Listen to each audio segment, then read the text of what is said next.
നിഷാൻ, മലയാളത്തിൽ ഋതുക്കളുടെ കവി എന്നറിയപ്പെടുന്ന ഒരു കവിയുണ്ട്. ഋതുക്കളുടെ കവി. പൂന്താനോ?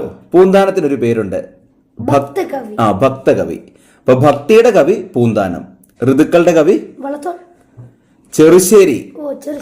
ഋതുക്കളുടെ കവി ആരാ? ചെറുശ്ശേരി. സ്നേഹഗായകൻ എന്നറിയപ്പെടുന്ന കവി ആരാ? കുമാരനാശാൻ. സംശയം ഒന്നുമില്ല, സ്നേഹഗായകൻ കുമാരനാശാനാണ്. മലയാളത്തില് വാത്സല്യത്തിന്റെ കവയത്രി എന്നറിയപ്പെടുന്ന ഒരു കവയത്രി ഉണ്ടെങ്കിൽ ആരായിരിക്കും? ബാലാമണിയമ്മ. ശരിയായ ഉത്തരം. മലയാളത്തിൽ വീണ്ടും ഒരെണ്ണം വരുന്നു, മാതൃത്വത്തിന്റെ കവി. ബാലാമണിയമ്മ തന്നെയാണ് ശരിയായ ഉത്തരം. ഇനി ദാർശനികനായ ഒരു കവിയുണ്ട്, തത്വചിന്തകനായ ദാർശനികനായ കവി. ആദ്യത്തെ ജ്ഞാനപീഠ ജേതാവ് കൂടിയായ ജി ശങ്കരക്കുറുപ്പ്. ശരിയായ ഉത്തരവാണ്. ആശയഗംഭീരൻ.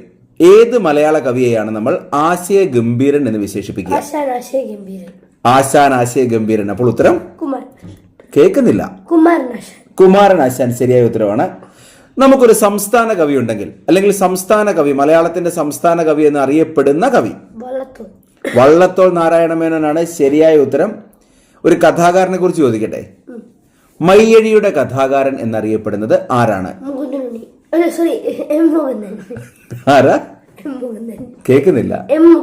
എം മുകുന്ദൻ. ശരിയായ ഉത്തരവാണ്. നിളയുടെ കഥാകാരനോ? എം ടി വാസുദേവൻ നായരാണ് നിളയുടെ, ഭാരതപ്പുഴയുടെ തീരത്ത് കഥ പറഞ്ഞയാൾ. അപ്പൊ നിളയുടെ കഥാകാരൻ എം ടി. ഒരു ചോദ്യം കൂടി, നിളയുടെ കഥാകാരൻ എം ടി വാസുദേവൻ നായരാണെങ്കിൽ നിളയുടെ കവി ആരാണ്? പി കുഞ്ഞിരാമൻ നായർ. ശരിയായ ഉത്തരവാണ്. എല്ലാവർക്കും അറിയാവുന്നൊരു ചോദ്യം അടുത്തത്. ബേപ്പൂർ സുൽത്താൻ, കഥകളുടെ സുൽത്താൻ. വൈക്കം മുഹമ്മദ് ബഷീർ. ഉത്തരങ്ങൾ ഒരു ക്വിസ് കോമ്പറ്റീഷനൊക്കെ പോയിട്ട് ഉത്തരം എഴുതുമ്പോൾ മുഴുവൻ എഴുതിയേക്കണം കേട്ടോ. തൂലിക പടവാളാക്കിയ കവി? യെസ്,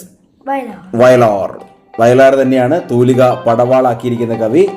അങ്ങനെയാണെങ്കിൽ ഒരു ചോദ്യം കൂടി, കവിത ചാട്ടവാറാക്കിയത് ആരാണ്? ആര്? കുഞ്ചൻ നമ്പ്യാർ കവിത ചാട്ടവാറാക്കി. ക്ഷുഭിത യൗവനത്തിന്റെ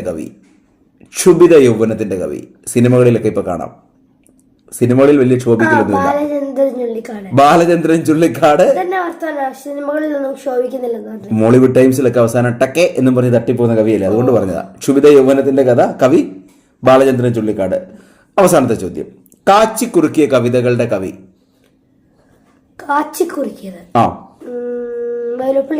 വൈലോപ്പള്ളി ശ്രീധരമേനോൻ. ശരിയായ ഉത്തരം.